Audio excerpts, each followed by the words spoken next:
of a sudden, I had brothers and sisters, which I didn't have before.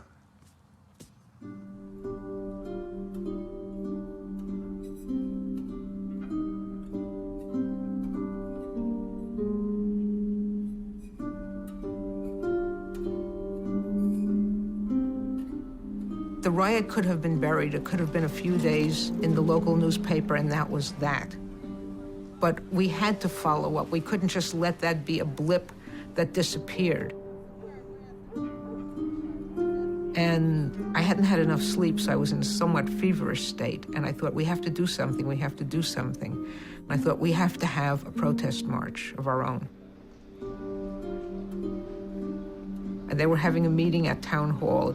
There were 400 guys who showed up, and I think a couple of women talking about these riots, because everybody was really energized and upset and angry about it. And I raised my hand at one point and said, let's have a protest march. And Dick Leitch, who was the head of the Mattachine Society, said, who's in favor? And I didn't see anything but a forest of hands. The effect of the Stonewall riot was to change the direction of the gay movement. We were going to propose something that all groups could participate in. And what we ended up producing was what's now known as the Gay Pride March.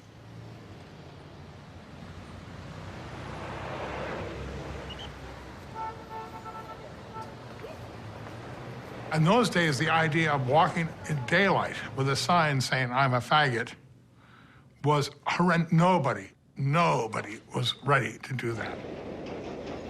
So I got into the subway, and on the car was somebody I recognized, and he said, I've never been so scared in my life. I said, well, please let there be more than 10 of us. Just please let there be more than 10 of us, because it's all right in the village, but the minute we cross 14th Street, if there's only 10 of us, God knows what's going to happen to us. We had no idea we were going to finish the march. We had no speakers planned for the rally in Central Park, where we had hoped to get to. We didn't expect we'd ever get to Central Park. We assembled on Christopher Street at 6th Avenue to march. And we were about 100, 120 people. And there were people lining the sidewalks ahead of us to watch us go by, gay people, mainly.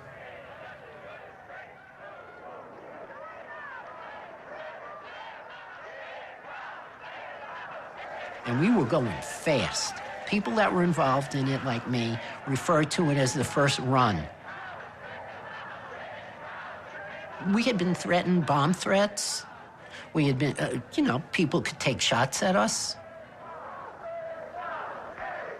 We were scared. But as we were going up 6th Avenue, it kept growing.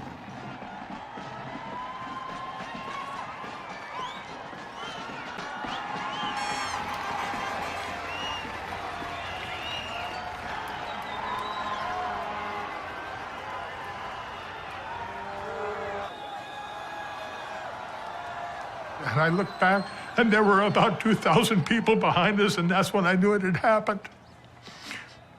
I say I cannot tell this without tearing up.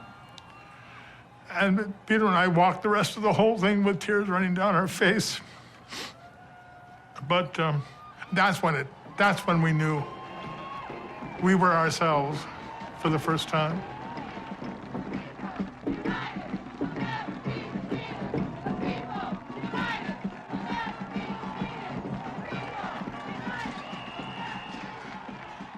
America thought we were these homosexual monsters, and we were so innocent, and oddly enough, we were so American.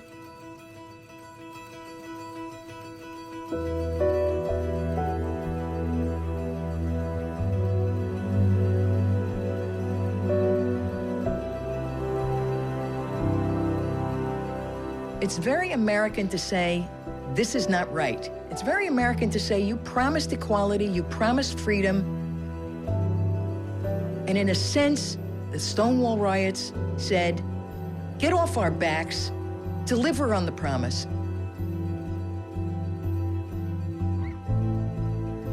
So in every gay pride parade, every year, Stonewall lives.